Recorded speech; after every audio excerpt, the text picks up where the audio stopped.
মাতি মোল্লা। তোর copies? 60 page. ওস্তাদ এই 2-3 সপ্তাহ ধরে শুধু কাম লিখতো। কাম লিখলে হবে না, আমার টাকা লাগবে।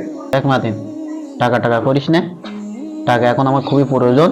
এইভাবে কাজ করতে হইলে কর, নাই করতে হবে না। তুমি ওস্তাদ, তোমার টাকার প্রয়োজন, আর আমরা কারিগর বলেছি আমাদের টাকার প্রয়োজন নেই। এই রাখ প্রয়োজন তো, এইভাবে কাজ করতে হলে কর, নাই করতে হবে না। যাক ওস্তাদ, আপনার টাকার প্রয়োজন হয় আর আমাদের কি টাকার প্রয়োজন হয় না?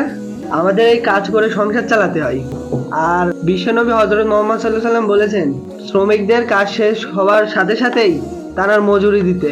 আর আপনি তো ইসলাম সম্পর্কে ভালোই বোঝেন, তাহলে আল্লাহু আকবার। আমি একবার ওরকম ভাবে ভাবিনি, তুই আমার চোখ খুলে দিয়েছিস। নাই টাকা না, আর বাকিটা আজ বেশি নেই, বাকিটা কাল নিয়ে নিস। ঠিক আছে। رقت عيناي شوقا